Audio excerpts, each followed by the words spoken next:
Right, welcome to a very wet and windy Devonshire.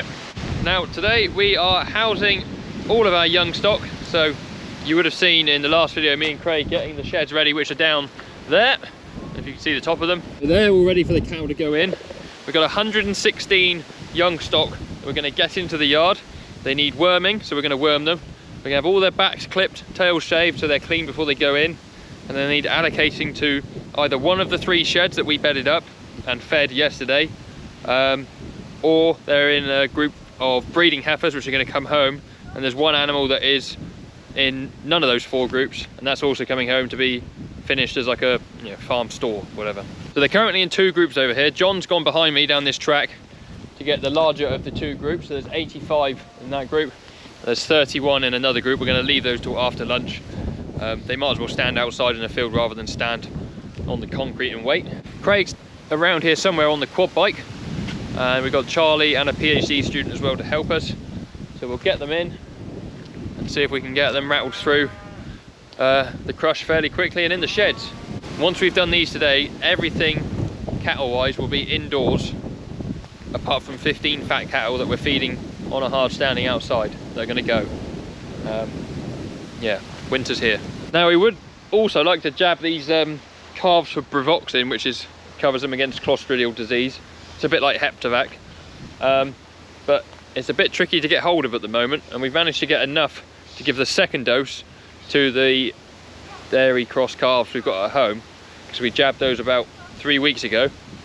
But we don't want to go and jab these with their first dose. It's a 2-dose jab, and then not have enough to do the calves next week when we're TB testing. So we'll leave these for the time being, and when we can get some more, we'll have to come and do them. But it is annoying that drug companies stop manufacturing drugs just randomly, and then you can't get hold of them. If you're halfway through jabbing like you can be with Bravoxin, whereby it's a 2-dose job, and then you can't get hold of it, it's no good. So we're going to quit whilst we're ahead on that job and do them another time.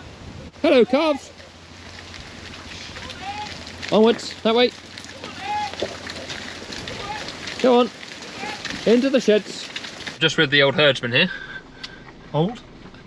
Well, the old, not old. Ye old. Ye old, yeah. Yeah. The. Yeah. I'm with the herdsman here. Thank you. Yeah. A few more years yet. We'll start doing that. And we've just had to go and locate part of the group that we got in, because they weren't with them. Not that you can see anything in that mirror, but they are now on the track. Luckily we had Craig in the quad bike as well, so yes, we managed to round them up. A lot worse. So they've got out of this field beside us somewhere into one of the ones behind us where the trees used to be. Which I don't really understand how they did it. No. Because the weak bit of fence... Yeah, the weak bit of fence is up here. There, but then there's a whole load of gates in front of them, so... Yeah. Quite where they jumped out is anyone's guess. But the main thing is we have them. Unless someone let them out. Ooh. But we ought to say thank you to the Fishley brothers, because they spotted that they were out and managed to get them back in the field, so... Yeah. This isn't the first time it's happened to them either. No, apparently Ian is rather quick over 100 yards. Yeah. Yeah. Ian Usain Bolt Fishley. Yeah. Got it! Come on! Hopefully what's there and what's in the yard makes 85. I'm hoping so. Yeah, I'm hoping so too. I mean, that fence could probably be doing with a bit of titivating. Yeah. There's quite a few fences that that's on the list. Optional. That's a great fence there. That's a good, yeah, I mean that piece, I don't know if I put the window down, you see it in HD. You see the bank there, there was a fence there. There's still a fence. I mean there is a fence, yeah. It's just taking a rest. It's one of them horizontal fences. Yeah. All the rage. Yeah, it is. It's the new thing. But anyway, we will now have hopefully the bigger of the 2 groups in the yard, so we can actually start doing something to them. Somebody's rung up Craig that needs to be back at the yard to lift them in. What have they got to do? Look at the heaters in the workshop or something? Oh, the gas system? Test the heat detectors in the workshop. Yeah, they are. So Craig's got to run home and do that. Come on, boys. I think Southwest Handling, they're coming to pick up that loader. And drop off a tractor. And drop off a tractor. I think so. That's all happening. Yep. Ah. So we'll go. So we might, well, we'll start a few of these, I suppose, will we, before lunch? I'd like to. Yeah. We'll motor a few. We'll catch up later. Anyone else's cattle break out the day that you want to get them in for the shed for winter? Is that just us? Anyway, we're hopefully heading in the right direction now. Bowman's Boutique Nail Bar. More money than effort. Well, it's the same sort of skills, isn't it? He hasn't asked me where he's going on his holidays. See if we can get one. Oh, come on. Come on now.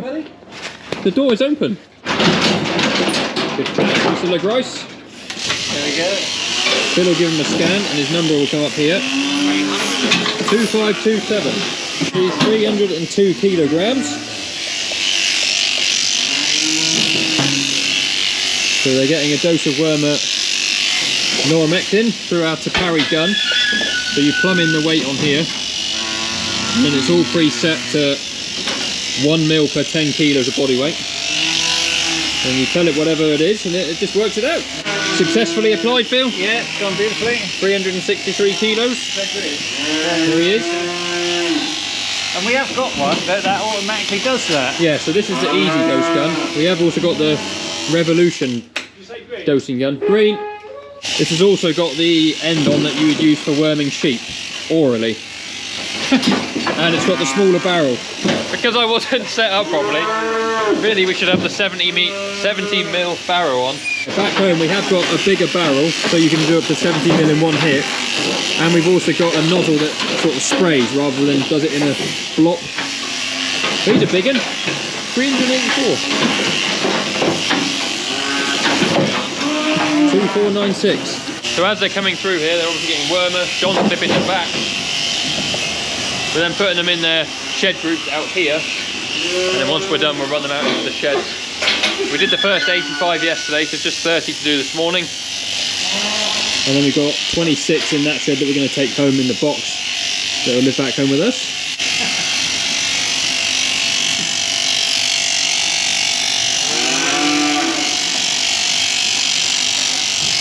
Nice and clean to go in the shed. It's a few days after we've actually been out and dosed the animals you've seen us watching in this video, and whilst editing it I realised I didn't really do a very good job of explaining how good the Te Pari gun is. So in my hand here I actually have the blue version. So this is called the Revolution dosing gun. It's very similar to the red one which you saw in the video us using. This has actually got the big barrel on it which I should have been using. I could have done it all in one hit then rather than 3 or 4 different squirts. And it also has the wormer pour on nozzle on the end. It's got the little holes in it, but it didn't matter for the product we were using. But anyway, this one has a couple smart features on top of the red one. So this connects to a weigh head or the Te Pari app via Bluetooth, so that when your animals come in, this knows from the weigh head how much the animal weighs and will automatically dose your animal with the right amount of wormer or injectable or whatever you're using. Flucicide, could be whatever. As I said, it's got the bigger barrel on. It's also got the worming nozzle on the end. We do also have a fluking nozzle. We've got the injector barrel, so a little small one that you can put needles in and also hold the bottles on the top.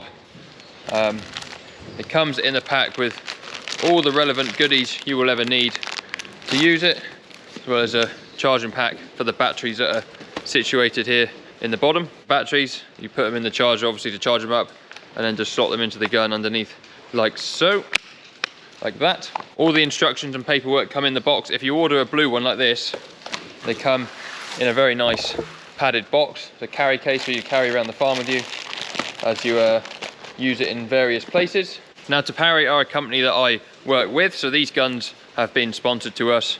I actually approached Te Pari. That wasn't them approaching me. I saw these at Royal Highland Show and I saw them on the sheep game and I thought, that is awesome, we need that on the farm. So I approached them and they are good enough to give me a discount code. So if anyone wants to order a Revolution gun, which is this one, the blue one that connects to the weigh head, or the red one which you saw us using a little bit earlier in the video, there is a discount code which is JM Farming, which will get you £25 off one of the two guns on UK orders only. The website where you can find them there's a link in the description for that. And yeah, we're hoping to use this a lot more over the winter. So in the summer we tend not to do a lot to the cows. We try and just leave them out and not bother them, but now they're in, they'll get all their various things done they need.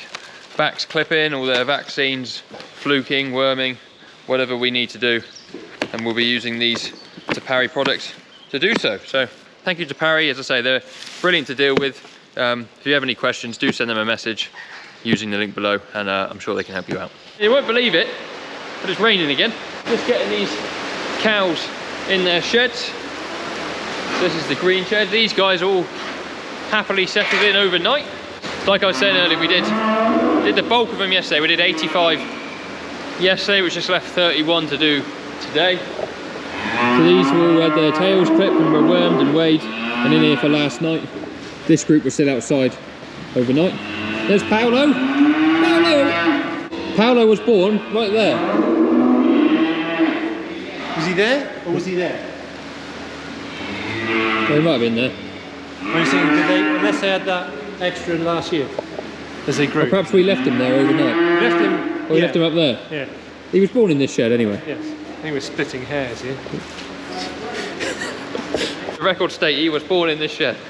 You now join us after lunch. It's myself and Phil, he's back there somewhere.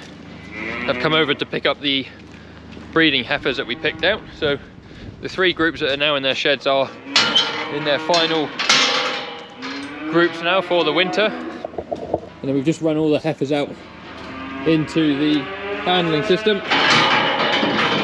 Then I load them up into the box and take them home. It'll be a couple loads. So that'll be them back in the shed at home then for the winter. Been an awful lot of running around the last few, well, probably the last few weeks actually, with moving cattle various places to get them ready to be taken home or whatever. And it's all sort of coming to a head now. After we've done this job, there's just 15 cows left outside, which I think we're going to run in today as well, and then the 4 bulls.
All back in the shed now. I'm just going to wash this box out, and then we've got some cows to move from some of our river fields at home here back up into the shed as well, and then we're nearly done.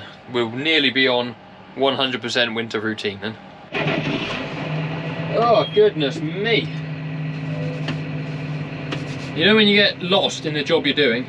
Well, I've just spent an hour inside the stock box steam cleaning it, but it is now spotless. I mean, you could eat your dinner off the floor of it if you wanted to. I'm not saying I would or that you should, but you could. I'm gonna go and drop this off down in the yard, park the tractor up for the night. I've got my calves to feed. I need to catch up with the rest of the boys because I don't know where they are. I'm hoping they've moved the cattle that needed moving. Right, I can see the lads, they're moving cattle, so that's good. Park the tractor up, go calf feeding, I think. Not a bad way to end the working week. All the calves happy. Just this one pen still left on milk. They got one more week of being fed twice a day, and then they'll go on to once a day whilst I'm away on holiday. So it'll be a bit easier for the chaps here to fit feeding around being busy with a man down. I've got 7 more working days, and then I can look forward to going off on holiday, which is it's a nice feeling.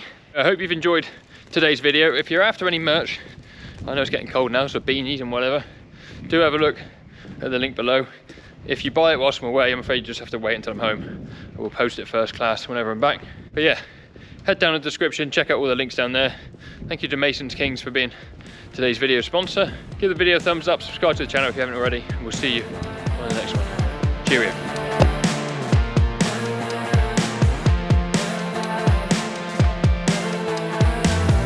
Like a truck that